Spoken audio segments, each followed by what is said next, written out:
In this video, I'm going to break down 7 different Western hunting opportunities that are available to anyone.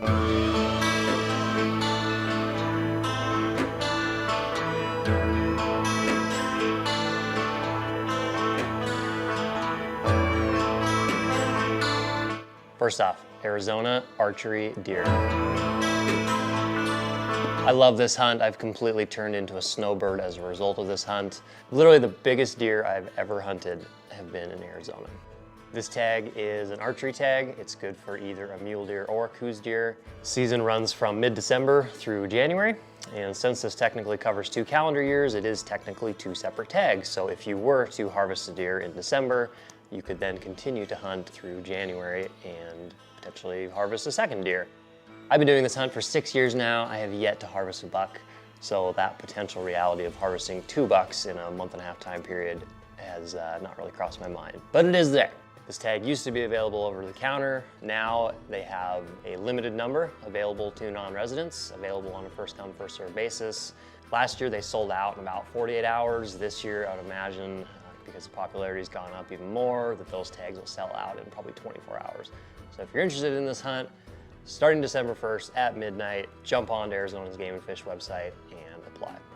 As far as where to hunt in Arizona, you're pretty much looking at the whole state. This tag is good for pretty much every single unit. There is a ton of public land in Arizona, so infinite places to hunt. If you've never hunted Arizona and you're like, where do I even start? You can go to the Arizona Game and Fish website and they have a tab titled Where to Hunt. If you click on that, it will break out every single unit as well as every single drainage, every single road within those units and give you a really great starting place on where to hunt and where to start looking for deer. This is one of my favorite archery hunts, always seeing big deer. The weather's beautiful. It's also just cool enough that most of the rattlesnakes and some of the creepy crawly critters are dormant. The deer are also rutting in that December-January time frame versus some of the northern states being more in November. It's a heck of a time to be hunting Arizona. The second hunt is a Colorado elk hunt. Colorado has got the highest density of elk out of all the states, and with that comes a plethora of hunting opportunities, many of which are over the counter.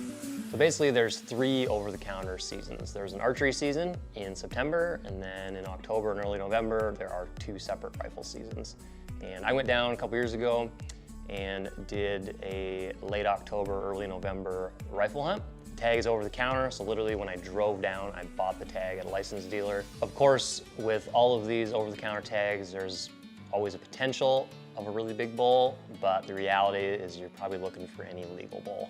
When we went down, we hunted right after this huge snow. It snowed 2.5 feet, got down to -20 Fahrenheit, and a lot of the elk, they were living in more of the high country in kind of their summer and fall range, and they started pushing down to their winter range. So we were hunting them in a transition zone.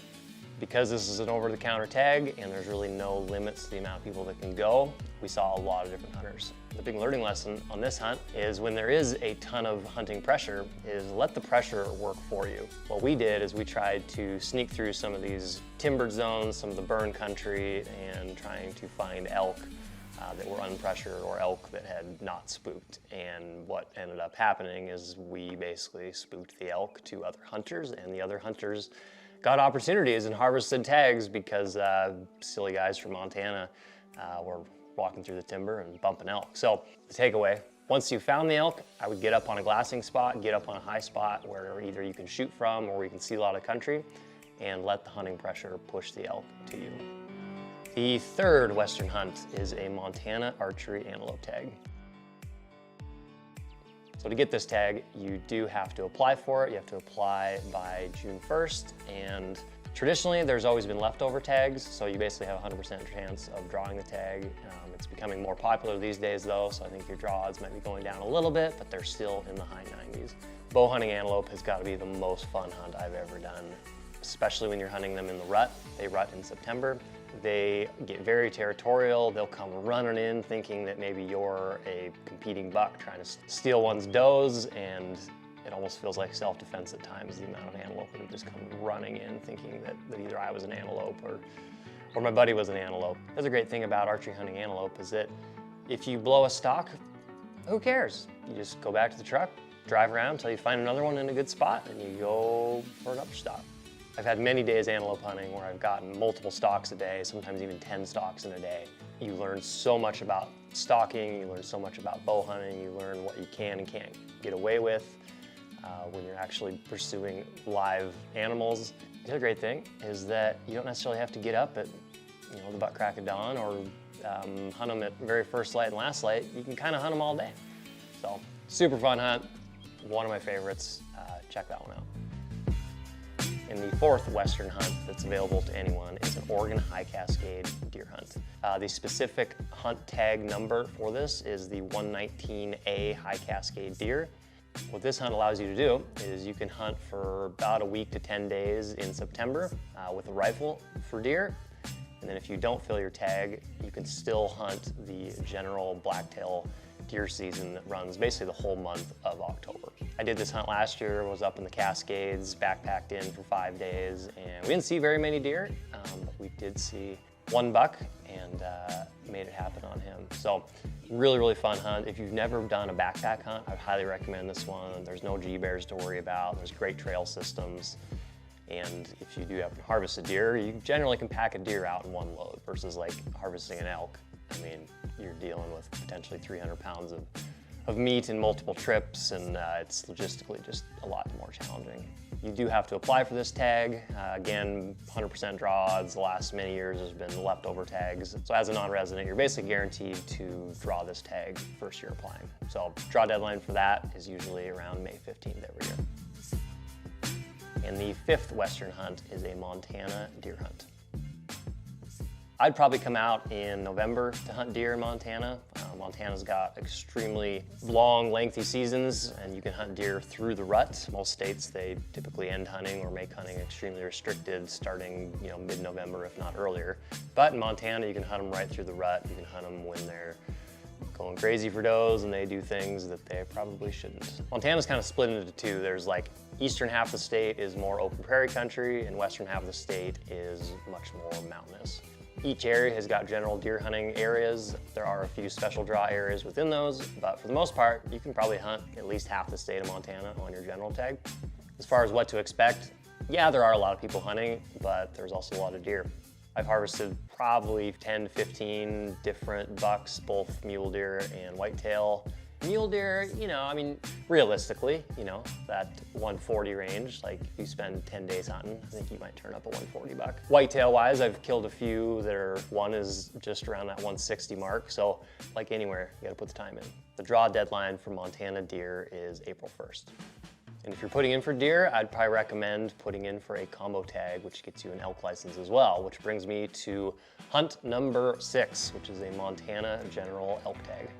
Again, have to apply for elk by April 1st. Rules and regulations are constantly changing, but odds are probably 80% as a non-resident that you will draw either an elk tag or the non-resident combo. And where this general tag will allow you to hunt is all the general units in Montana, which there are quite a few of them. There's also some special draw units in the state, some archery specific ones. There are a few archery specific areas within the state that have better draw odds, some nearly even 100%, but I would say most of them as a non-resident, you're looking at 20 to 30% draw odds. As I said earlier, Montana's got a super duper long hunting season. Starting off, you've got a 6-week archery season with a week between, followed by a 5-week rifle season. So basically 11 weeks to chase elk, also deer.